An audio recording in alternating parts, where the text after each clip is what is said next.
एक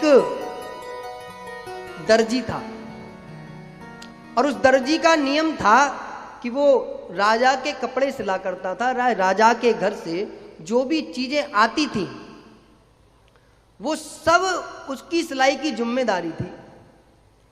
एक दिन राजा ने अपना जो बेड होता है उसके नीचे जो पायदान होता है उसको सिलने के लिए उस दर्जी के पास में उस कपड़े को भेजा। दर्जी अच्छे से सिल कर के लेकर के आया, लेकिन राजा को पसंद नहीं आया।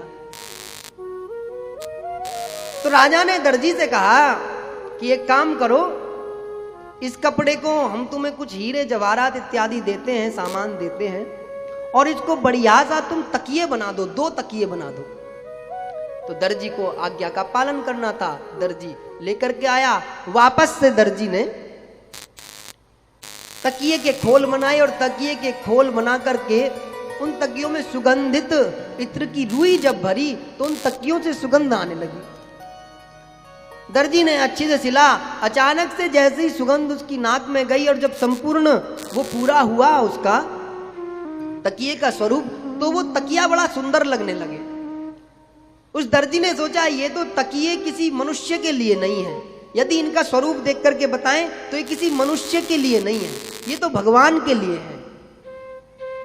तो दर्जी को जैसे ही ये वाला भाव जागा तो दर्जी के नेत्र बंद होने लगे।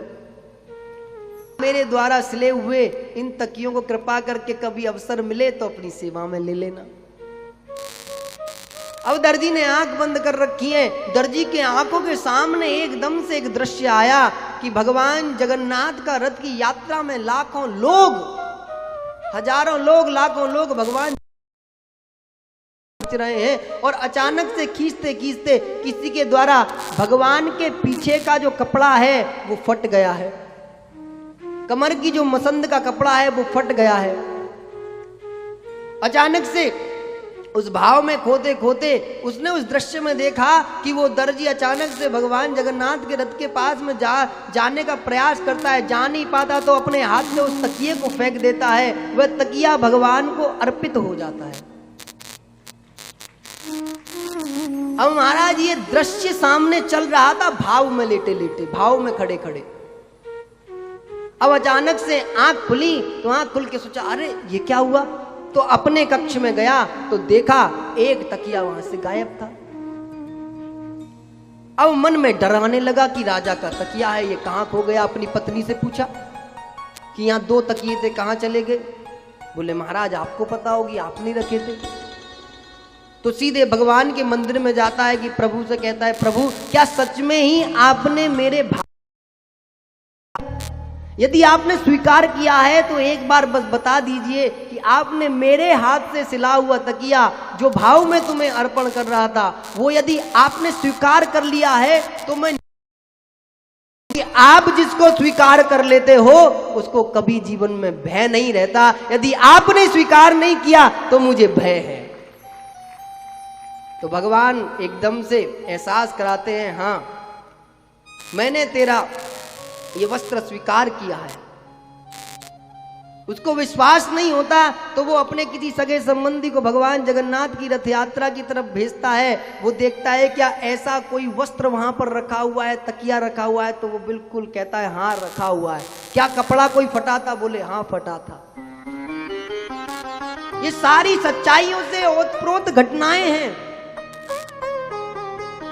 राजा के दरबार में निर्भय होकर के दर्जी में है, राजा के सामने खड़ा होता है तो राजा बोलता है तो 2 तो तकियों की जिम्मेदारी तुमको दी थी, तुम एक क्यों लेके आए हो, एक तकिया कहां है।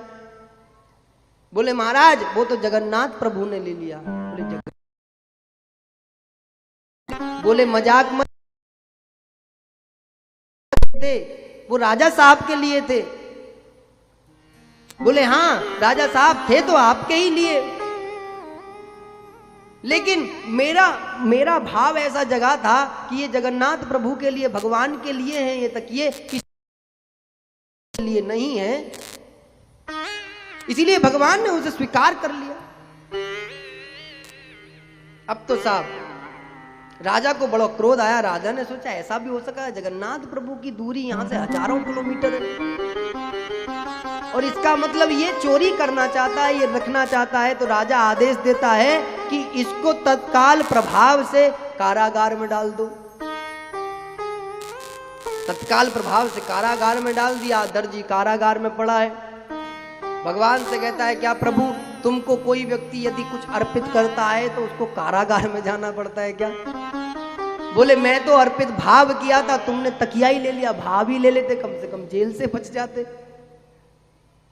तो भगवान कहते हैं चिंता नहीं करना, मैं हूं ना।